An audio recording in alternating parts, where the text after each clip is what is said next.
Welcome to the podcast. आज का episode वाकई में बहुत खास है क्योंकि हमारे साथ एक ऐसी शख्सियत जुड़ी है जिनका साहस, कंपैशन और डेडिकेशन नागपुर और पूरे विदर्भ क्षेत्र में बहुत ही ज़्यादा इम्पोर्टेंट है।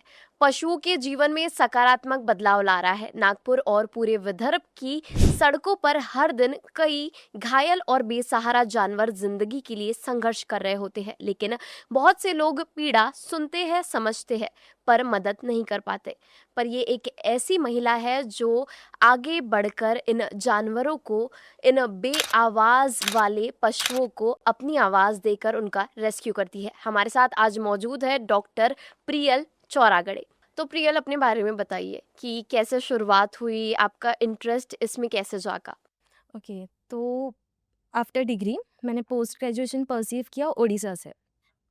तो वहाँ पे पोस्ट ग्रेजुएशन में ना हमारा थीसिस टॉपिक होता है।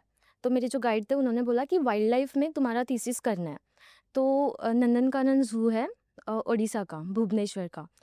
तो फिर वहाँ पे मुझे जाना था और बियर का जो है उसका बिहेवियर एक्सेस करना था कि वो जो भी है, क्या करता है, क्या नहीं, उस पे उसके बिहेवियर पे मेरा थीसिस होने वाला था। तो फिर वहाँ पे उनके केयरटेकर्स होते हैं एनिमल के, तो ओडिशा, तो उनका जो लोकल लैंग्वेज है, तो मुझे वो थोड़ा-सा प्रॉब्लमैटिक होता कि उनसे डिस्कस करने में, बात करने में केयरटेकर की, क्योंकि उनका लोकल लैंग्वेज ओडिया जो भी है, तो वो इतना हिंदी नहीं बात कर सकते फ्लुएंटली। तो माय गाइड वाज़ लाइक कि ये थोड़ा-सा प्रॉब्लमैटिक होगा कम्युनिकेशन में। तो फिर मेरा टॉपिक चेंज हो गया था। तो थोड़ा-सा ना मैं वहाँ पे सैड हो गई कि मुझे वाइल्ड लाइफ में काम नहीं करने मिलेगा। बट ना मैंने ड्यूरिंग माय पोस्ट ग्रेजुएशन मैंने कुछ आर्टिकल्स पब्लिश किए थे वाइल्ड लाइफ कॉरिडोर्स पे। तो वहाँ से ना मेरा एक वाइल्ड लाइफ पे थोड़ा-सा इंटरेस्ट आ गया और फिर I was searching job after my post graduation. तो फिर आई गॉट टू नो कि फॉरेस्ट डिपार्टमेंट में एक वैकेंसी है डॉक्टर की, वाइल्ड लाइफ वेटरनरियन की। तो फिर फॉर्च्यूनेटली मेरा वहाँ पे हो गया। मेरा ना जॉब का डे 1 ही था और डे 1 पे ना एक केस आई थी, फीमेल मंकी आई थी रेस्क्यू करके। वो रोड एक्सीडेंट में हिट हुआ था रोड एक्सीडेंट में। तो वो सीवियरली इंजर्ड थी और उसके साथ उसका बेबी भी था। तो वो इतना मतलब पेन में थी और इंजर्ड हो गई थी, ब्लड लॉस हो रहा था, सब हो रहा था। तो वो उसके बेबी को ना फीड नहीं कर पा रही थी, या फिर मदरली जो इंस्टिंक्ट रहता है वो नहीं हो रहा था उसका बेबी के साथ। तो फिर क्योंकि वो खुद इतना पेन में थी, उसके बेबी को क्या ही करेगी, फिर भी शी वॉज ट्राइंग कि थोड़ा सा उसको पास ले ले, ये जो भी है वो कर ले, बट वो नहीं हो रहा था उससे। तो आफ्टर अ मोमेंट ना वो बेबी को पता नहीं फीलिंग आ गया कि मेरी मम्मी मुझे नहीं कर रही है फीड। तो फिर वो बेबी थोड़ा सा he started crying, like not literally crying, but you can feel, being a doctor आपको एनिमल्स का बिहेवियर पता होता है। तो फिर वो बेबी थोड़ा सा ना सैड हो गया, काइंड ऑफ सैड हो गया। तो उसको ना इंस्टिंक्ट आ गई कि मेरी मम्मी नहीं कर रही है मुझे। तो थोड़ा सा दूर जाके ना बैठ गया और फिर at that moment I realised कि this is the right place, मैं बहुत राइट जगह आई हूँ कि जहाँ पे मुझे ऐसे हेल्पलेस एनिमल्स के लिए काम करने मिल रहा है। तो फिर दैट वाज़ माय मोमेंट कि मुझे रेस्ट ऑफ माय लाइफ मेरे को ये करना है।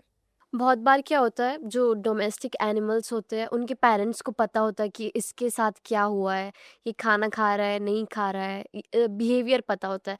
लेकिन वाइल्ड के साथ ऐसा नहीं होता, उनको कोई बताने के लिए नहीं होता कि आखिर क्या दिक्कत है। एनिमल्स खुद तो बोल ही नहीं सकते। तो ऐसे सिचुएशन को आप कैसे हैंडल करते हो? करेक्ट। अभी डोमेस्टिक में कैसे होता है ना कि उनको पता होता है, डॉग्स डॉग्स रहे, कैट्स रहे, वो जब हॉस्पिटल लेके आते हैं, दे टेल अस कि मैम ये हमारा डॉग खा नहीं रहा है, ये डल है, ये एक्टिव नहीं है, ये थोड़ा सोच सोच सा लग रहा है। तो ना हमें थोड़ा सा आइडिया आ जाता है, हम उनसे ना हिस्ट्री टेकिंग का काम करते हैं कि हम उनको पूछते हैं इन आर वे कि क्या हुआ था, ओके, फिर कितने दिन से नहीं खा रहा है, फिर खाने के बाद वो वोमिट कर रहा है क्या क्या। तो उनके ओनर से हमें पता चल जाता है, जो भी वो बताता है ना उससे थोड़ा-सा वी कैन डायग्नोस कि ओके ये हो सकता है। बट वाइल्ड एनिमल्स का क्या होता है ना, they don't have any owner, वो उनका ही रहता है। तो फिर when they come to our hospital, तो फिर उनके बिहेवियर से, उनके जो भी सिम्पटम्स हैं, उनसे हमें पता करना होता है कि उन्हें क्या हो रहा है, क्या नहीं। और फिर जो भी हम टेस्ट कैरी करते हैं, तो फिर उससे हमको पता चल जाता है उन्हें क्या हो रहा है, क्या नहीं, फिर अकॉर्डिंगली वी ट्रीट। बट कोई अगर एनिमल इंजर्ड आता है हमारे पास और सेम हमें पता नहीं होता है क्योंकि उनका ओनर कोई नहीं रहता है। वाइल्ड एनिमल तो वो जंगल के खुद राजा होते हैं। तो फिर वो जब आते हैं हमारे यहाँ पे रेस्क्यू करके, जो भी इंजर्ड एनिमल आता है ना रेस्क्यू करके हमारे यहाँ पे, तो फिर हमें पता नहीं होता है। एक तो उनका हिस्ट्री हम नहीं ले सकते जैसे हम डोमेस्टिक में ले सकते हैं। तो फिर उनके कुछ पैरामीटर्स होते हैं, ब्लड टेस्ट होते हैं, कुछ सैम्पलिंग्स होते हैं। वी डू ऑल दैट और फिर वी डायग्नोस कि इन्हें क्या हुआ है क्या नहीं, अकॉर्डिंगली वी ट्रीट। और फिर आफ्टर ट्रीटमेंट, आफ्टर रिहैबिलिटेशन, जब वो ठीक हो जाता है और फिर when we when we certify कि it's fit to release in the wild again, और फिर जब वो वाइल्ड में चला जाता है, फिर वो जो फीलिंग, वो जो सेटिस्फैक्शन मिलता है ना, उस चीज़ के लिए वी वर्क। तो फिर वो satisfaction we can't express in words. That feeling is very nice. Like वही फीलिंग के लिए, वही सेटिस्फैक्शन के लिए आई वर्क। आप फर्स्ट फीमेल रेस्क्यूअर हो, कैसा फील होता है? Obviously it's a nice feeling, but उसके पीछे there are many things. For जैसे एग्जाम्पल? हाँ, तो अभी ऑटो रिक्शा से लेके स्पेस तक हर जगह वुमेन्स है। तो हम तो ये बोल ही नहीं सकते कि वुमेन कोई फील्ड में लैग कर रही है। No, undoubtedly no.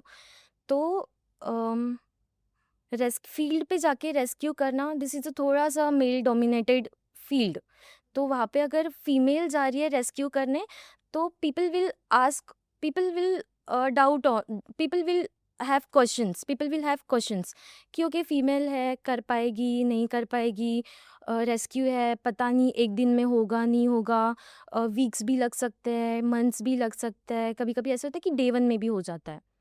तो फिर रहेगी कैसे और सब मैनेज होगा नहीं होगा। तो ना लोगों के मन में बहुत सारे डाउट्स आ जाते हैं, अरे फीमेल है, होगा कि नहीं होगा इससे। तो फिर बीइंग अ फीमेल ना, आपको हर जगह प्रूव करना होता है पहले कि हाँ ये मैं कर सकती हूँ। एंड और आप जब प्रूव कर देते हो ना, फिर पीपल विल एक्सेप्ट कि ओके ठीक है, फिर दे विल कॉल यू खुद से कि मैम ये भी रेस्क्यू है, आप आइए। तो मुझे ऐसा लगता है ना कि ये माइंडसेट हमें लोगों का चेंज करना है। आपने अपने जीवन को जानवरों को बचाने के लिए समर्पित करने का फैसला क्यों लिया, और खासकर नागपुर क्षेत्र को? जैसे हम सबको पता है कि Nagpur is a tiger capital of India. तो फिर एंड बिलोंग टू नागपुर। और जब मेरा सिलेक्शन हुआ फॉर दिस पोस्ट, तो फिर ना हमें सबको पता होता है कि वाइल्ड लाइफ ना सब लोगों के दिमाग में होता है कि टाइगर, लेपर्ड, ये सारी चीज़ें। बट बियॉन्ड टाइगर्स ना इतनी सारी स्पीसीज़ है। जब मैंने हॉस्पिटल में काम करना शुरू किया ना, तो आई गॉट टू नो कि इकोसिस्टम में इतनी सारी स्पीसीज़ है, और every species have their own importance in ecosystem to maintain our ecosystem। इतने वेराइटीज़ के बर्ड्स हैं, इतने सारे स्पीसीज़ है बर्ड्स के, स्नैक्स के, बाकी भी छोटे, एक टाइनी टाइनी स्पीसीज से लेके इतना ह्यूज जो टाइगर है हमारा, टाइगर्स, एलिफेंट, सब आता है वाइल्ड लाइफ में। तो this was a very attractive thing for me. मतलब ये थोड़ा सा और इंटरेस्ट आ गया मेरा वाइल्ड लाइफ में कि ओके लोगों को सफारी में भी जाता है, तो फिर लोगों को टाइगर देखना होता है कि अगर टाइगर दिखा तो उनको लगता है कि हमारी सफारी सक्सेसफुल हो गई।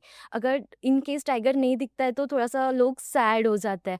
बट मुझे ऐसा लगता है ना कि टाइगर के अलावा भी बहुत सारे ऐसे जो स्पीसीज है जो जंगल में है, और वो इकोसिस्टम मेंटेन करते हैं।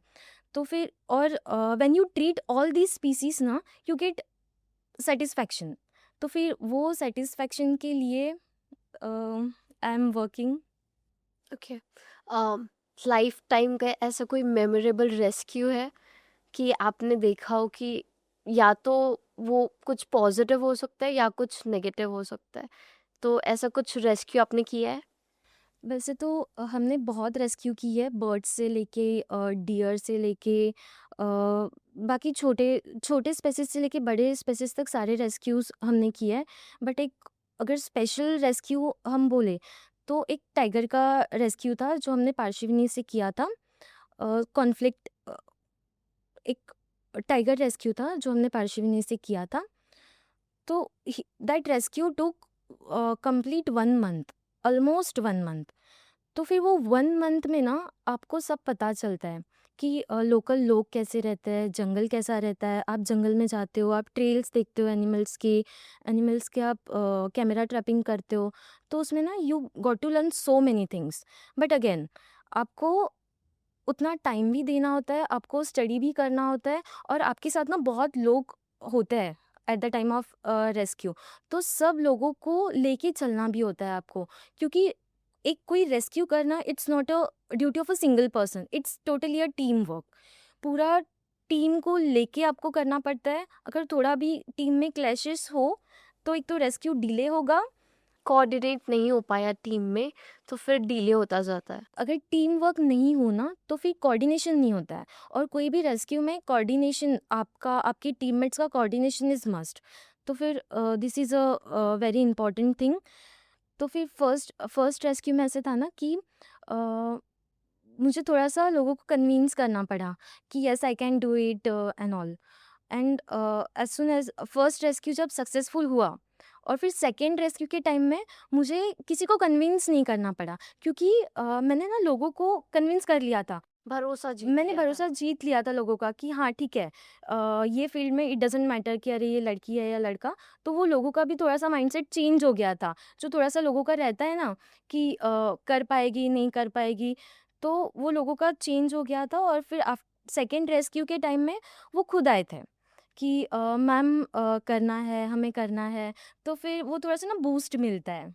अच्छा, ऐसी कोई रेस्क्यू वाली स्टोरी कि आपने शेर को डांट मार दिया हो लेकिन वो थोड़ी देर बाद चलने लगा, तो ऐसा कुछ हुआ है कभी? एक्चुअली क्या होता है ना कि बीइंग अ डॉक्टर, जब हमें पहले तो फ़ोटोज़ हम देख लेते हैं, जो भी कोई ऐसे एनिमल का रेस्क्यू हो जहाँ पे हमें ट्रैंक्विलाइज़ करना होता है एनिमल का।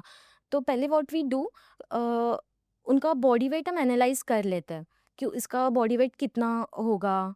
कोई भी एनिमल हो, टाइगर हो, लेपर्ड हो, मंकी रहो, कोई भी।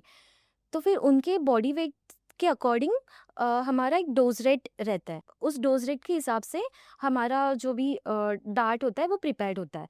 तो फिर डॉक्टर को वो आइडिया होती है कि अगर ये डार्ट परफेक्टली हो गया है तो फिर वो एनिमल कितने टाइम के बाद सोएगा, कितने टाइम के बाद वो एनेस्थीसिया से उठेगा। तो डॉक्टर को वो आइडिया होती है। अगर आप श्योर नहीं हो कि डार्ट एनिमल को लगा है या नहीं लगा है, तब वो हो सकता है फैक्टर कि अरे डाँट तो लग गया था, बट कभी-कभी ऐसे होता है ना कि डाँट लगने के बाद डॉक्टर्स को आइडिया होती है कि वो एनिमल डाँट लगने के बाद कितने टाइम के बाद वो सोएगा, कितने टाइम के बाद फिर वो उठेगा, उनका एक इंडक्शन टाइम होता है। तो डॉक्टर को आइडिया होती है, तो फिर ऐसा होता नहीं है कभी कि अरे ये तो उड़ गया। But in a rare case, अगर आप श्योर नहीं हो कि डाँट लगा है, नहीं लगा है, तो फिर वो केस में हो सकता है कि आपको लगा कि डार्ट लगा है, पर आप जब सर्चिंग के लिए जाते हो तो आपको तब पता चलता है कि अरे डार्ट लगा ही नहीं था। बट ऐसा नहीं होता है, यूजुअली ऐसा नहीं होता है कि डॉक्टर्स को आइडिया होती है। तो हम बात करते हैं टाइगर और उसके बिहेवियर की।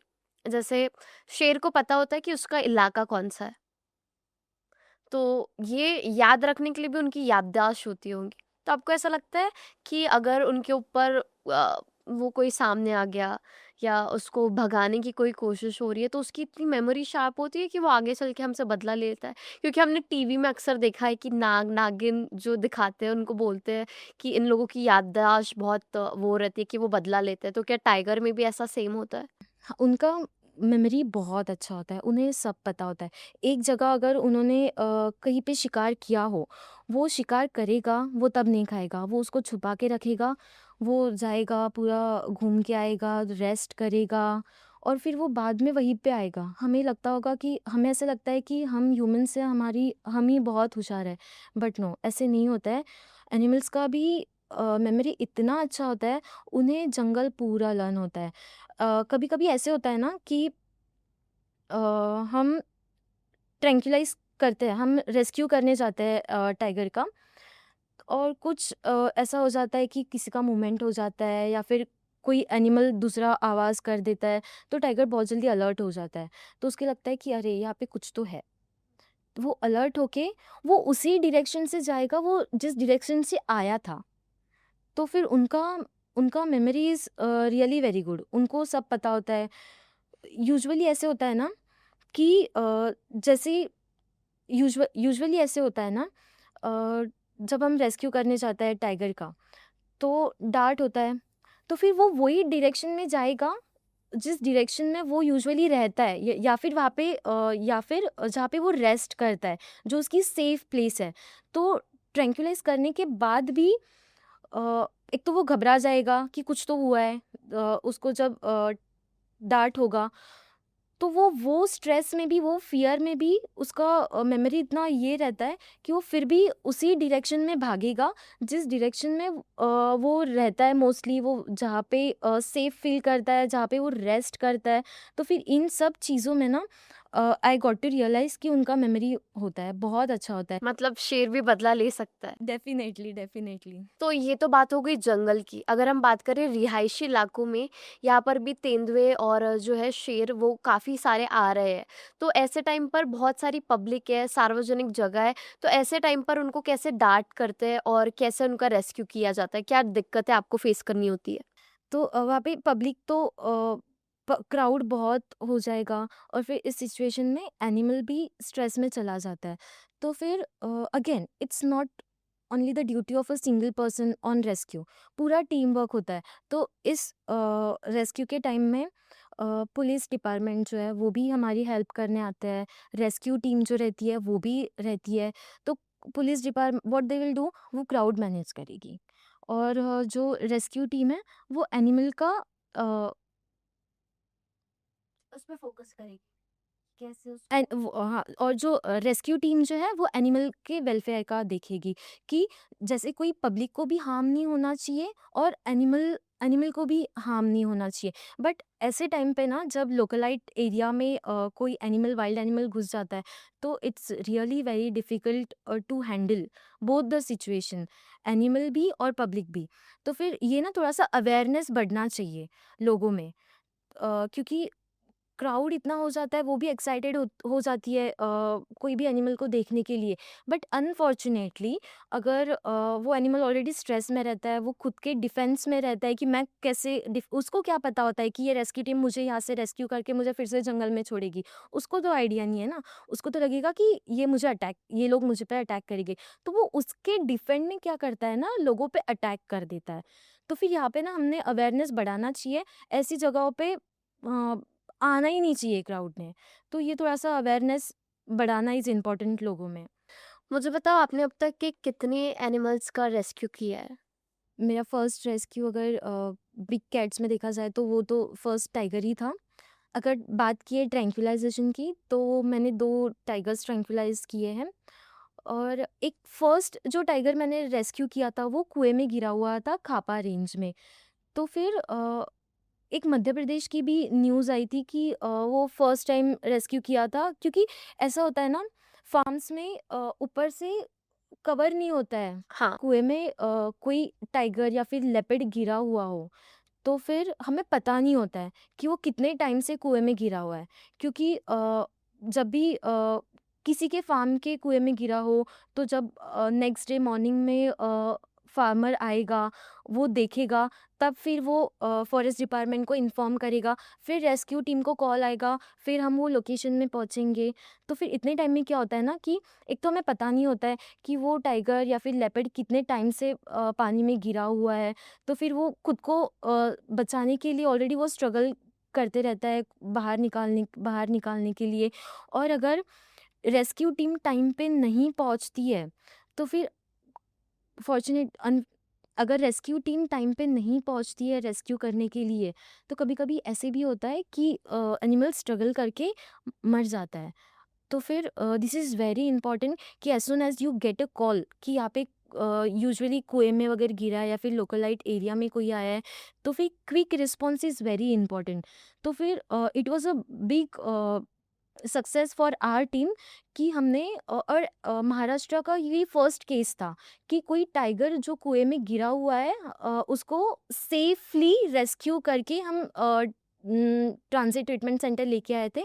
फिर उसको हमने ऑब्जर्व किया, उसको आइसोलेशन वार्ड में रखा, उसका सारा टेस्ट हुआ, उसको स्टेबलाइज़ किया और फिर हमने उसको रिलीज़ भी किया। तो फिर this is a very big success for our team. तो अभी तक आपने कितने एनिमल का रेस्क्यू किया है? 3 टाइगर और लेपर्ड तो I can't even count. Leopards के बहुत सारे रेस्क्यू हो चुके हैं। इसके अलावा हमने बर्ड्स के भी रेस्क्यू किए जो मांझा विक्टिम्स रहते हैं, उसके भी रेस्क्यू हमने किए। आप अपना वर्क लाइफ और पर्सनल लाइफ कैसे बैलेंस करते हो ये सब के बीच, क्योंकि आपकी जॉब बहुत स्ट्रेसफुल है? जब आप वर्क लाइफ को ही पैशन के ऐसे देखोगे ना, तो आप वर्क लाइफ भी एन्जॉय करने लगते हो। जब भी हम रेस्क्यू भी जाते हैं ना, जंगल में जाते हैं, तो फिर लोग पे करते हैं सफारी के लिए। तो हमारा बेनिफिट ऐसा होता है कि हमें फ्री में जंगल देखने को मिल जाता है। तो फिर अभी लोगों को भी ना बहुत सुकून मिलता है जंगल में जाने के बाद। तो फिर ये भी कहीं रेस्क्यू जाने के लिए भी ना, ये भी एक बहुत न्यू एक्सपीरियंस है। आप नए लोगों से मिलते हैं, आप उनसे कम्युनिकेट करते हैं, आप बातचीत करते हैं, तो फिर आपको ना हर न्यू-न्यू एक्सपीरियंस आते रहता है। तो फिर कभी-कभी ऐसे लगता ही नहीं है कि अरे ये मैं काम कर रही हूँ। ये ऐसे पैशन की तरह हो गया है। अच्छा, एज़ अ फीमेल रेस्क्यूअर ऐसा कोई वक़्त आया कि आपने सोचा हो कि मैं इस फ़ील्ड में आखिर क्यों ही आ गई? कभी लगा है, ऐसा कोई इंसिडेंट हुआ हो आपके साथ? ऐसा मुझे नहीं लगा कि मैं क्यों ही आई हूँ, बट जब बीइंग अ गर्ल आपको प्रूव करना होता है ना लोगों को कि हाँ मैं ये कर सकती हूँ, तो फिर ना माइंड में एक थॉट आ जाता है कि अरे इज दैट माई फॉल्ट कि मुझे लोगों को प्रूव करना पड़ रहा है just because I am a girl. तो फिर वो क्वेश्चन आया है। बट अगेन जब मेरा फर्स्ट रेस्क्यू हुआ था ना, I was the only female worker, I was the only female मेरी रेस्क्यू टीम में। बट मेरी रेस्क्यू टीम इतनी अच्छी थी, सारे मेल्स थे, बट उन्होंने मुझे इतना कंफर्टेबल फ़ील करवा दिया ना कि मैं रात भर जंगल में रुकती थी। मैं एक-एक महीना बाहर थी, घर से दूर थी। मुझे कभी ऐसे फ़ील नहीं हुआ कि अरे मैं मतलब मेल के साथ मुझे कभी ऐसे फ़ील नहीं हुआ कि मैं अनसेफ़ हूँ या फिर मैं सेफ़ नहीं हूँ। तो जब कोई फीमेल ऐसे फील्ड पे जाती है ना, तो ये मेल की भी ड्यूटी होती है कि अपने फीमेल वर्कर को थोड़ा सेफ फील कराए। तो मेरी टीम बहुत अच्छी थी। फ़ेमस टाइगर है जिसकी कुछ स्टोरी है, आप हमारे साथ शेयर करना चाहो? एक ना टाइगर है जिसका नाम वॉकर है। तो वो पेंगंगा वाइल्ड लाइफ सेंचुरी में पहले ट्रैक हुआ था। वो पेंगंगा से नांदेड़, नांदेड़ से हिंगोली, हिंगोली से एलोवेरा केव्स, औरंगाबाद, औरंगाबाद से अगेन हिंगोली, नांदेड़, फिर से पेनगंगा। वो within a span of 4 to 5 months वो इतना चल के पेनगंगा से स्टार्ट किया, इतना घूमा टिल औरंगाबाद और फिर औरंगाबाद से अगेन पेंगंगा आ गया। तो फिर उससे उसका नाम हुआ वॉकर। तो फिर दिस इज़ वेरी इंटरेस्टिंग कि ओके ठीक है, हम जैसे ट्रिप्स पे जाते हैं ना कि दिल्ली से स्टार्ट करते हैं, फिर एंड तक जाते हैं देख-देख के और फिर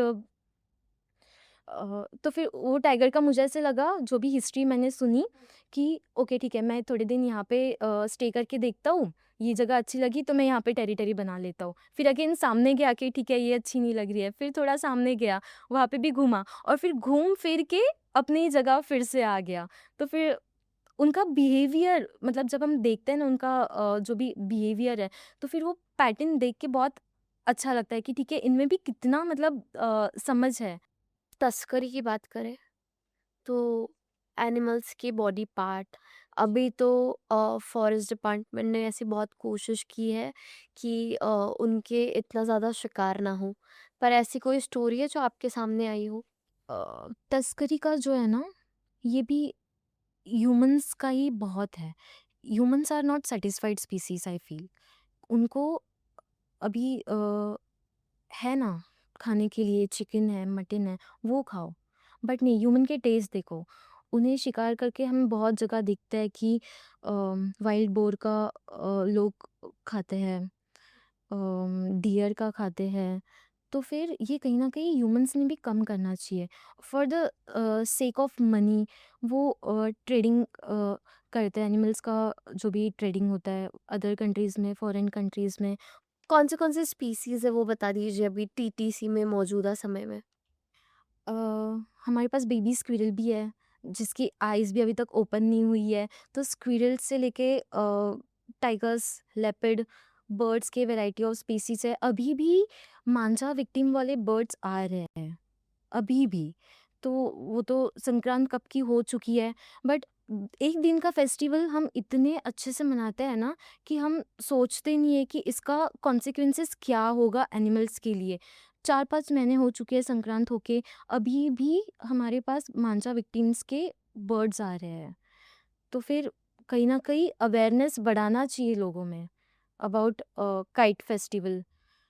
आपने टाइगर, लेपर्ड्स के अलावा कभी कोई रेप्टाइल, स्नेक या ऐसा कुछ रेस्क्यू किया है? हाँ, स्नेक के रेस्क्यू ना अभी तो मॉनसून सीज़न भी आ रहा है, तो अभी स्नेक का रेस्क्यू बढ़ गया है। स्नेक रेस्क्यू भी किए हैं। स्नेक के इसमें ना लोग थोड़ा-सा ना अवेयरनेस बढ़ाने की ज़रूरत है, क्योंकि वेनेमस स्नेक रहते हैं, नॉन वेनेमस स्नेक रहते हैं एंड लोग पैनिक कर जाते हैं। लोग अगर किसी के घर में, किसी के गार्डन में अगर स्नेक आ जाए, तो वो ना मारना स्टार्ट कर देता है स्नेक को। तो मुझे ऐसा लगता है इंस्टेड ऑफ दैट आप सर्पमित्र रहते हैं, हर एरिया का एक सर्पमित्र रहता है, उसको कॉल कीजिए। अगर कोई रूम में अगर स्नेक है, तो वो रूम बंद कर दीजिए। बहुत सारे तरीके हैं कि उनको मारने के अलावा भी देयर आर मेनी थिंग्स जो हम कर सकते हैं कि उससे उसकी भी लाइफ सेव हो सके। टीटीसी की बात करें तो आपके यहाँ पे रोज़ एक नया पेशेंट आता है। मैं एनिमल्स को ऐसे एज़ अ पेशेंट्स ये करना चाहूँगी, संबोधित करना चाहूँगी। तो कोई नया मेहमान आता है तो कैसा लगता है?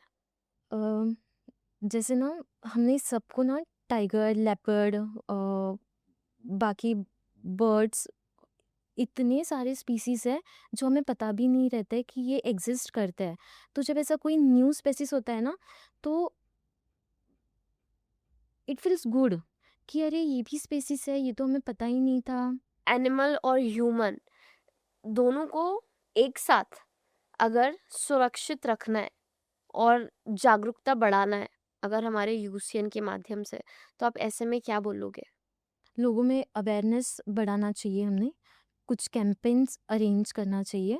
बहुत सारे एनजीओज़ हैं जो वर्क कर रहे हैं वाइल्ड लाइफ के लिए, उनकी हेल्प से हम जगह-जगह पे जाके विलेजेस में जाके अवेयरनेस बढ़ा सकते हैं। जैसे अभी मानसून आ रहा है, तो फिर हम उन्हें मैसेज दे सकते हैं कि कुछ भी आपके एरिया में स्नेक आ रहा है, कुछ आ रहा है, तो फिर आप आपके सर्पमित्र से कांटेक्ट कीजिए, ना कि पैनिक होके उस पे अटैक कीजिए, क्योंकि उसका भी हक है अ, जीने का। जो भी लिविंग थिंग्स है सबका अपना-अपना अ, है। स्नेक्स ऐसे बोलते हैं कि they are very good friend of farmers, क्योंकि वो चूहे को खा लेते हैं और चूहे जो भी फार्म में खेत फसल रहते हैं उसको डैमेज कर देते हैं। तो फिर ये इकोसिस्टम बैलेंस करने के लिए और डिस्टर्ब ना करने के लिए हमें कुछ कंट्रीब्यूट करना है। तो that is the only thing कि हम अवेयरनेस लाए और लोगों में कि जैसे दोनों ह्यूमन एनिमल कोएग्जिस्टेंस में बैलेंस रह सके। तो हम awareness is the most important thing. ऐसा कोई केस आपके साथ हुआ हो कि ये कुछ नया देखने को मिला? एक जैसे टाइगर का ईयर पन्ना का ऑपरेशन हुआ था, उसके बारे में बताइए। गोंदिया से एक लेपर्ड रेस्क्यू करके हमारे टीटीसी आया था। तो ड्यूरिंग उसके एग्ज़ामिनेशन हमें नोटिस हुआ कि उसका ईयर पिन्ना जो है वो टोटली कट ऑफ हो चुका है। तो फिर ये यूजुअली ना टेरिटोरियल में जब फाइट होती है 2 लेपर्ड्स के बीच में, तो जो भी एक डोमिनेटेड लेपर्ड है, वो उसको अटैक कर देता है और उनके फाइट में अनदर लेपर्ड का ईयर इंजरी हो जाती है। तो फिर इट वाज़ वेरी इंटरेस्टिंग। हमने उसको पहले स्टेबलाइज़ होने दिया कुछ मंथ, उसका थोड़ा-सा हीलिंग होने दिया, वुंड हीलिंग जो भी था, एंड आफ्टर फ्यू डेज़ हमने उसका प्रोसीजर किया। टीटीसी में जो एनिमल्स आते हैं, उनको रखा जाता है, उनको खाना खिलाया जाता है, उनको ठीक किया जाता है ताकि वो वापस अपने नेचुरल हैबिटेट में जा सकें। तो यहाँ पर आने के बाद तो उनको खाना मिलता है, लेकिन जैसे ही वो वापस अपने पुरानी जगह पे जा रहे हैं, तो ऐसे वक़्त उनको दिक्कतों का सामना करना पड़ता है खाने के लिए? जब भी हमारे यहाँ पे एनिमल आता है ना, अगर वो डे 1 पे रेस्क्यू होके आता है, अगर हमें लगा कि नहीं ये ही इज़ नॉट इंजर्ड, उसको सीवियर कोई इंजरी नहीं है, कोई डिसीज़ नहीं है, वो स्टेबलाइज़ होके 1-2 दिन में फिर से जंगल जा सकता है, तो विदाउट एनी डिले हम उसको फिर से जंगल में छोड़ देते हैं। बट अगेन अगर कोई एनिमल सीवियरली इंजर्ड हो और उसको लॉन्ग टर्म रिहैबिलिटेशन लग रहा है, और फिर ऑफ कोर्स यहाँ पे हम रोज़ उनको खाना प्रोवाइड करते हैं। तो फिर बिफोर रिलीज़ हमारे पास एनक्लोजर्स है, वहाँ पे हम उनको उनका नेचुरल बिहेवियर के लिए छोड़ देते हैं, जो भी जंगल में वो खुद शिकार करता है। तो पहले हम उनको हमारे बिफोर रिलीज़ हमारे पास कुछ एनक्लोजर्स हैं, हम वो एनक्लोजर में उसको शिफ्ट करते हैं, वहाँ पे देखते हैं कि ये नेचुरल बिहेवियर दिखा रहा है, ये जंगल में जाके शिकार कर पाएगा या नहीं कर पाएगा। हम कुछ लाइव शिकार छोड़ते हैं, अगर वो कर रहा है, everything is fine, then and then only हम उनको जंगल में रिलीज़ बैक करते हैं। अगर यूसियन का मंच आपको मिल रहा है और आपको लोगों से कुछ अपील करनी है, तो आप क्या बोलोगे? जैसे अभी लोग बहुत सफारी के लिए जा रहे हैं, तो आई विल एडवाइस कि सिर्फ ना टाइगर को देखने के माइंडसेट से ना जाए, जंगल में और भी बहुत सारी स्पीसीज होती है, अ, उसका भी मज़ा ले, वो भी देखे, और एक एक ऐसे माइंडसेट से जाओ कि हम किसी के घर जा रहे हैं, तो फिर हम एज ए ह्यूमन हम भी किसी के घर जाते हैं तो हम बहुत वेल बिहेव्ड करते हैं, तो वो भी उनका घर है, तो थोड़ा-सा वेल बिहेव करे। कोई एनिमल दिख रहा, टाइगर दिखा तो डोंट गेट ओवर एक्साइटेड, उसको कामली देखो, उसको ज़्यादा डिस्टर्ब ना करे। तो ये सारी चीज़ें माइंड में रख के आप सफारी करें, और थोड़ा-सा खुद में अवेयरनेस लाएँ अबाउट एवरी स्पीसीज़। अ थोड़ा-सा खुद में अवेयरनेस लाएँ। अभी जैसे मानसून भी आ रहा है, रेनी सीज़न आ रहा है, तो स्नेक्स वगैरह भी अगर घर में आता है, कोई लोकल एरिया में आता है, आपके गार्डन में आता है, तो फिर अपने जो भी एरिया का सर्प मित्र है, उनसे कॉन्टैक्ट कीजिए। ठीक है। अब हम एक फन और viral segment rapid fire round खेलेंगे, ठीक है? मैं आपसे सवाल करूँगी, आपको या तो एक चूज़ करना है या फिर 1 सेंटेंस आंसर देना है, ठीक है? कैट, डॉग और काऊ। Big cats. सबसे शरारती जानवर जिसे आपने रेस्क्यू किया। Tiger, definitely. एक ऐसा जानवर जिसे देखकर आपको आज भी डर लगता है। Again tiger. अगर जानवर बोल सकते तो इंसानों से सबसे पहले वो क्या कहते? मैं आपको खा लूँ? एक सेंटेंस में बताइए एनिमल रेस्क्यू। जीवन दान। आपका हैप्पी रेस्क्यू मोमेंट। जब आप कोई भी रेस्क्यू करते हो ना, तो फिर वो फिर से जब जंगल में जाता है ना, वो satisfaction is like we can't express in word. जब वो सेट एक तो एनिमल रेस्क्यू करके आता है, इंजर्ड हो, आप उसको ट्रीट करते हो और फिर से वो जंगल में जाता है ना, तो आई विल से कि it is a happy rescue for me. Again I would like to share one story. हाँ, तो हमारे यहाँ पे ना कुछ मंथ्स पहले स्नेक्स के एग आए थे। सर्पमित्र जो हम बोलते हैं ना, तो उन्हें एक स्नेक भी मिला था और उसके एग्स भी मिले थे। तो फिर वो स्नेक थोड़ा इंजर्ड था, तो हमने उसका ट्रीटमेंट किया स्नेक का, और फिर उसको तो फिर से छोड़ दिया जंगल में। और फिर एग्स जो थे, तो एक प्रोसेस होता है कैंडलिंग करके, जिसमें हम फर्टिलाइज़ एग देखते हैं कि एक एक अगर फर्टिलाइज़्ड एग है, तो हम उसको इनक्यूबेटर में रखते हैं, उसके हैचिंग जितना भी हैचिंग पीरियड रहता है उसका। तो हमारे यहाँ पे 15 एग्स आए थे रॉक पाइथन के, और फिर बाद में 15 एग्स आए थे रॉक पाइथन के। हमने उसको इनक्यूबेटर में रखा, और फिर जब वो हैच हुए और वो एग्स में से बेबी पाइथन निकले, वो फीलिंग, और फिर वो बेबी पाइथन हमने फिर से जंगल में छोड़े। So this is the best feeling. तो फिर ये छोटे-छोटे चीज़ों के लिए व्हेन यू वर्क ना, तो फिर ऐसा लगता है कि हाँ, तुम लाइफ में कुछ अच्छा कर रहे हो। आपका heart breaking rescue moment? Doctors का हमारा ऐसे होता है ना कि आप जनरली विथ वाइल्ड एनिमल्स आप ना उससे लगाव नहीं लगा सकते हो। अगर वो फिट है again to go back in the jungle तो वो रिलीज हो जाएगा। अगर वो नहीं है, जंगल में नहीं जा सकता है अगेन, तो फिर वो जू में जाएगा। तो वो मोमेंट पे ना थोड़ा सा खराब लगता है कि अरे इतना अच्छा स्पीसीज है, ये तो मतलब जंगल में बिलोंग करता है। अगर आपको किसी एक सुपर पावर का चुनाव करना हो तो कौन सी होगी और क्या? सुपर पावर का हो तो मैं चुनूंगी कि मैं एनिमल से बात कर सकूं। मतलब आप जानवरों को आवाज़ देना चाहते हो ताकि आप सुन पाओ कि आखिर में वो चाहते क्या है या उन्हें कैसा महसूस हो रहा है। बहुत सारे बच्चे भी आपको देख रहे होंगे जो आपको देख के आपके जैसा बनना चाहते हैं। तो उनसे क्या बोलोगे आप? ऐसे कौन सी टिप दोगे? मुझे ऐसा लगता है ना कि फीमेल रहो या फिर मेल, तो फिर फीमेल्स ने स्पेशली ऐसे फील नहीं करना चाहिए कि बीइंग अ फीमेल मैं इस फील्ड में काम कर सकूंगी या नहीं कर सकूंगी। आपके पास अगर नॉलेज रहा ना तो nobody is going to stop you. तो फिर आपको खुद को इतना ग्रूम करो कि आप उस पर्टिकुलर फील्ड के स्पेशलिस्ट हो जाओ। तो ये थी हमारी आज की खास बातचीत। उम्मीद है कि आपको इस कहानी में इंसानियत और पशु के प्रति जो है संवेदनशीलता का एक नया संदेश दिया होगा। हमारे साथ जुड़ने के लिए धन्यवाद। फिर मिलेंगे एक नए एपिसोड और एक नए प्रेरणादायक कहानी के साथ।